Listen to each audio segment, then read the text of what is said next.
வாகனவியல் தமிழ். வணக்கம் ஃப்ரெண்ட்ஸ், நான் கோபிநாத். இது வாகனவியல் தமிழ் மெக்கானிக்கல் யூடியூப் சேனல். இந்த வீடியோவில் நம்ம என்ன பார்க்க போகிறோம்னா, நம்ம பஜாஜ் பைக்லாம் பார்த்தீங்கன்னா DTSI இன்ஜின் அப்படின்னு சொல்லுவாங்க. அந்த DTSI இன்ஜினை பற்றி தான் நம்ம பார்க்க போகிறோம். ஏன்னா DTSI இன்ஜினில் பார்த்தீங்கன்னா நமக்கு வந்து 2 ஸ்பார்க் பிளக் கொடுத்துருப்பாங்க. சில வண்டியில் 3 ஸ்பார்க் பிளக்லாம் கூட தராங்க. நான் யூஸ்வலாக பார்த்தீங்கன்னா டிஸ்கவரு, பல்சரு 150, 180, 200, 220 இது மாதிரி எல்லா வண்டியிலுமே பார்த்தீங்கன்னா 2 ஸ்பார்க் பிளக் வரும். அந்த 2 ஸ்பார்க் பிளக் எது கொடுத்துருக்காங்க, DTSI இன்ஜின் தான் என்ன அப்படின்னு சொல்லிட்டு தான் பார்க்க போகிறோம். ஏன்னா நார்மலாக பார்த்தீங்கன்னா எல்லா வண்டியிலுமே வந்து மேக்ஸிமம் ஒரு ஸ்பார்க் பிளக் தான் இருக்கும். ஹீரோண்டாவும் சரி, ஹோண்டா சரி, டிவிஎஸ் சரி, யமகாவும் சரி, எல்லாத்துலேயுமே வந்து ஒரு ஸ்பார்க் பிளக் தான் கொடுத்துருப்பாங்க. பஜாஜ் பைக்லேயே பார்த்தீங்கன்னா பழைய வண்டிங்கள்லாம் நம்ம பிளாட்டினா CT100 ஓல்டு மாடல்லாம் பார்த்தீங்கன்னா ஒரு ஸ்பார்க் பிளக் தான் இருக்கும். ஆனால் DTSI இன்ஜினில் பொறுத்த வரைக்கும் 2 ஸ்பார்க் பிளக் கொடுத்துருப்பாங்க. அந்த 2 ஸ்பார்க் பிளக் எதுக்காக கொடுத்துருக்காங்க, அந்த 2 ஸ்பார்க் பிளக் வந்து எப்படி வேலை செய்யுது, அதை பற்றி நம்ம வீடியோவில் பார்க்க போகிறோம். ஓகே ஃப்ரெண்ட்ஸ், வீடியோக்குள்ளே போகலாம். இப்போ நம்ம அந்த ஃப்ளக் எப்படி நம்ம செக் பண்ண போகிறோம்னா, நிறைய பேர் வந்து DTSIனா வந்து digital twin spark ignition engine அப்படின்னு சொல்லிட்டு நிறைய தியரியாக சொல்லியிருப்பாங்க. தியரட்டிக்கலாக நிறைய பேர் சொல்லியிருப்பாங்க. நம்ம அது எப்படி வேலை செய்யுதுன்னு சொல்லிட்டு ப்ராக்டிக்கலாக பார்க்க போகிறோம். இந்த லைன் டெஸ்ட், அதாவது இந்த இக்னிஷன் டெஸ்ட்டை பற்றி நான் ஏற்கனவே வீடியோ போட்டிருக்கேன். இந்த டெஸ்ட்டை வச்சு நம்ம வந்து அது எப்படி வேலை செய்யுது நான் டெஸ்ட் பண்ணி காட்ட போகிறேன். ஃபஸ்ட்டு DTSI இன்ஜின் தான் வந்து டிஜிட்டல் ட்வின் ஸ்பார்க் இக்னிஷன் சொல்லுவாங்க. D for digital, T for twin, S for spark, I for ignition. அதுதான் DTSIன்னு சொல்லுவாங்க. இது எப்படி வேலை செய்யுது நம்ம கண்கூடாக பார்க்கலாம். ஓகே ஃப்ரெண்ட்ஸ், வீடியோவில் போகலாம். இப்போ இது பார்த்தீங்கன்னா ஒரு பல்சர் பைக். இது இந்த பைக்கில் வந்து 2 ஸ்பார்க் பிளக் இருக்கும் நமக்கு. இதில் லெஃப்ட் சைடில் ஒன்று இருக்கும், ரைட் சைடில் ஒன்று இருக்கும். லெஃப்ட் சைடில் இருக்கிறது தான் வந்து primary spark plug, main spark plug. இந்த ஃப்ளக் வந்து வண்டி ஸ்டார்ட் ஆகிறதுக்கு ரொம்ப முக்கியமான ஃப்ளக். ரைட் சைடில் இருக்கிறது தான் வந்து DTSI ஃப்ளக்னு சொல்லுவாங்க. இந்த ரைட் சைடில் இருக்கிற ஃப்ளக் தான் வந்து DTSI ஃப்ளக். இது வந்து அடிஷ்னலாக கொடுத்துருக்கிற ஃப்ளக். இது ரெண்டுமே வந்து ஒரே சைஸ் ஸ்பார்க் பிளக் தான். இது எந்த டைமில் எந்த ஃப்ளக்கில் ஃபயரிங் நடக்குதுன்னு சொல்லிட்டு தான் வீடியோவில் பார்க்க போகிறோம். நம்ம இந்த இக்னிஷன் டெஸ்ட்டரை வச்சு நம்ம தெளிவாக பார்க்கலாம் எந்த ஃப்ளக்கில் வந்து கரண்ட் வருது வரலன்னு சொல்லிட்டு. இப்போ ஃபஸ்ட் நம்ம லெஃப்ட் சைடில் இருக்கிற அந்த ப்ரைமரி ஃப்ளக்கை செக் பண்ணி பார்ப்போம்.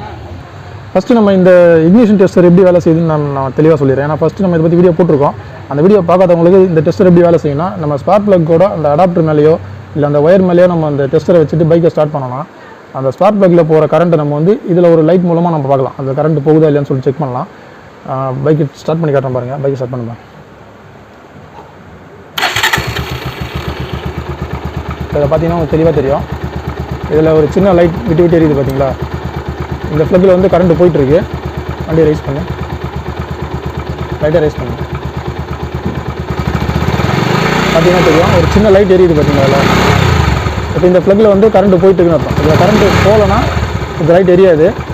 இது வந்து ப்ரைமரி ஃப்ளக்கு.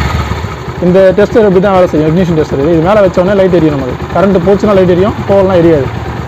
இப்போ ப்ரைமரி ஃப்ளக்கில் எப்போவுமே வந்து கரண்ட் வந்துகிட்டே இருக்கும். பைக்கை ஸ்டார்ட் பண்ணால் கண்டிப்பாக கரண்ட் வரும். இது செகண்டரி ஃப்ளக்கை பார்ப்போம் நம்ம. இப்போது பைக் வந்து ஐட்லிங்கில் இருக்குது. ஆனால் இந்த ஃப்ளக்கில் வந்து கரண்ட் வரல, சுத்தமாக அதில் வோல்டேஜ் எதுவும் வரல. பார்த்தாலே தெரியும் உங்களுக்கு. இப்போ லைட்டாக வண்டியை ரைஸ் பண்ணுறோம் பாருங்கள். இப்போ பார்த்தீங்கன்னா உங்களுக்கு தெரியும், இதில் கரண்ட் வர ஆரம்பிக்குது. அதாவது ஐட்லிங்கில் இருக்கும்போது இந்த ஃப்ளக்கில் வந்து ஸ்பார்க் வராது. அந்த ஒரு ஃப்ளக்கு லெஃப்ட் சைட் ஃப்ளக்கில் மட்டும்தான் ஓடும். இப்போ நான் வண்டியை ஆஃப் பண்ணி ஸ்டார்ட் பண்ணுறேன் பாருங்கள். ஸ்டார்ட் பண்ணும்போது 2 ஃப்ளக்லையுமே வந்து கரண்ட் வரும். கிழிச்சு வச்சாங்க. இப்போது வண்டியை ஸ்டார்ட் பண்ணும்போது 2 ஃப்ளக்லையுமே கரண்ட் வரும். பார்த்தீங்கன்னா தெரியும். அந்த ஸ்டார்ட் பண்ணுற ஒரு செகண்டுக்கு மட்டும் இதுலேயும் ஸ்பார்க் வருது, அந்த ஃப்ளக்லையும் ஸ்பார்க் வருது. ஸ்டார்ட் ஆனதுக்கப்புறம் இந்த ஃப்ளக்கில் வந்து ஸ்பார்க் வரல. வண்டியை ரைஸ் பண்ண லைட்டாக. ஓகே. அதாவது அந்த RPM இன்க்ரீஸ் ஆகும்போது, அதாவது 2000 RPM அதை ரீச் பண்ணும்போது மட்டும்தான் இதில் ஸ்பார்க் வருது. 2000 மேலே போனால் தான் இந்த ஃப்ளக்கில் வந்து ஸ்பார்க் வரும். ஐட்லிங்லேயே இதில் ஸ்பார்க் வராது.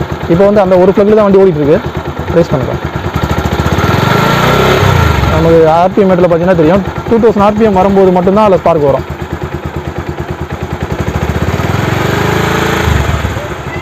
கரெக்டாக 2000 வரும்போது இந்த ஸ்பார்க் வருது.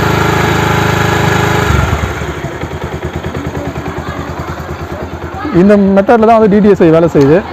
2 ஃப்ளக்குமே வந்து வண்டியில் இருந்தாலும் ஸ்டார்டிங் டைமில் 2 ஃப்ளக்குமே ஃபயரிங் ஆகிட்டு தான் வண்டி ஸ்டார்ட் ஆகுது. ஸ்டார்ட் ஆனதுக்கப்புறம் ரைட் சைட் ஃப்ளக் வந்து வேலை செய்யாது. அது எப்போ 2000 RPM ரீச் பண்ணுதோ அப்போ தான் வந்து ரைட் சைட் ஃப்ளக்லேயும் வந்து ஸ்பார்க் வருது. ஓகே ஃப்ரெண்ட்ஸ், வீடியோ பார்த்துருப்பீங்க. பஜாஜ் பைக்கில் வரக்கூடிய DTSI இன்ஜினில் எந்த மாதிரியான இக்னிஷன் வந்து நடக்குதுன்னு சொல்லிட்டு நம்ம வீடியோவில் தெளிவாக பார்த்துருப்போம். அதாவது லெஃப்ட் சைடில் இருக்கிற ப்ரைமரி ஃப்ளக்கில் தான் வந்து கண்டினியூஸாக வந்து ஸ்பார்க் வந்துட்டு இருக்குது. ரைட் சைடில் இருக்கிற அந்த செகண்டரி ஃப்ளக்கில் பைக்கை ஸ்டார்ட் பண்ணும்போது ஒரு செகண்டுக்கு ஸ்பார்க் வருது. பைக்கு ஸ்டார்ட் ஆனதுக்கப்புறம் ஐட்லிங்கில் அதில் ஸ்பார்க் வராது. பைக்கை நம்ம எப்போ 2000 RPM மேலே ரைஸ் பண்ணுறோமோ அப்போ தான் மறுபடியும் அதில் வந்து ஸ்பார்க் வருது. இது வந்து நிறைய பேர் இதை தியரிட்டிக்கலாக சொல்லியிருப்பாங்க. ஆனால் இந்த மாதிரி ஒரு விளக்கமாக அது நம்ம ப்ராக்டிக்கலாக பார்க்குறது ரொம்ப கஷ்டம். இந்த டெஸ்ட்டில் இருக்க நம்ம ஈஸியாக கண்டுபிடிச்சி நம்ம தெரிஞ்சுக்கணும் எப்படி வேலை செய்யுது. நம்ம வீடியோ பிடிச்சா லைக் பண்ணுங்கள். வீடியோவில் சந்தேகம் குறைகள் இருந்தாலும் கமெண்ட்டில் சொல்லுங்கள். வீடியோவில் ஏதாவது தவறுகள் இருந்தாலும் கமெண்ட்டில் சொல்லுங்கள். நம்ம சேனல் பிடிச்சா சப்ஸ்கிரைப் பண்ணுங்கள். Thank you friends.